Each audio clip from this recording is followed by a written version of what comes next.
Kisah Rasulullah ketika menjelang wafat. Kisah perjumpaan malaikat maut dengan Rasulullah SAW. Rasulullah SAW sedang bersama Aisyah. Malaikat maut meminta izin masuk di depan pintu. Lalu, malaikat Jibril berkata, "Wahai Muhammad, itu malaikat maut. Ia meminta izin masuk menemuimu. Ia tidak pernah meminta izin masuk kepada manusia sebelumnya. Dan, ia tidak akan meminta izin masuk kepada seorang manusia pun setelah ini." Ketika malaikat maut mau masuk rumah Rasulullah, Fatimah berkata, "Maaf, aku tidak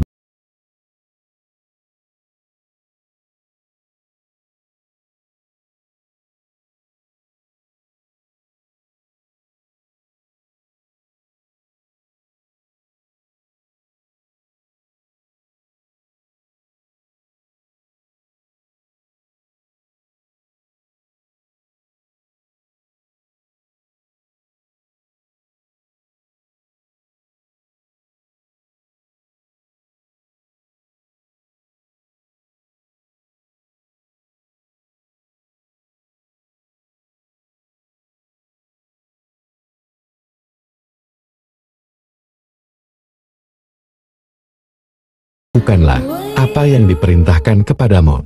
Rasulullah SAW menatap putri tercintanya dengan tatapan yang menggetarkan. "Wahai anakku, dia adalah malaikat maut." Mendengar itu, lalu Fatimah menahan tangisnya. Lalu, malaikat maut mendekati Rasulullah SAW karena Rasulullah menanyakan keberadaan malaikat Jibril. Malaikat maut memanggil malaikat Jibril untuk menemani Rasulullah SAW. Rasulullah SAW bertanya, "Wahai Jibril, katakan padaku apa hakku di hadapan Allah SWT?" Jibril menjawab, "Wahai Rasulullah, pintu-pintu langit terbuka. Para malaikat sudah menantikanmu di sana. Semua pintu surga terbuka lebar menantikan kedatanganmu." Meskipun mendengar kabar gembira dari malaikat Jibril, Rasulullah SAW masih terlihat cemas. Melihat kecemasan Rasulullah SAW, malaikat Jibril bertanya, "Mengapa engkau masih cemas seperti itu? Apakah engkau tidak bahagia mendengar kabar ini, ya Rasulullah?" Rasulullah SAW kembali bertanya, "Beritahukanlah kepadaku, bagaimana nasib umatku kelak?" Jibril menjawab, "Jangan khawatirkan nasib umatmu, ya Rasulullah.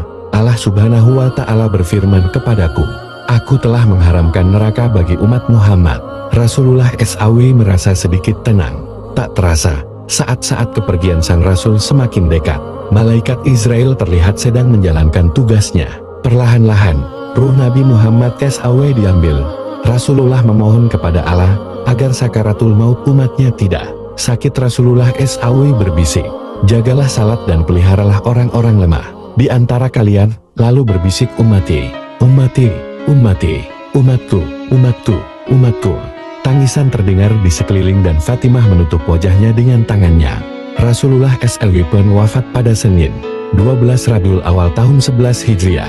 Duka itu menyelimuti umat Islam di Madinah hingga kesedihan mendalam bagi para sahabat seperti Umar bin Khattab dan Abu Bakar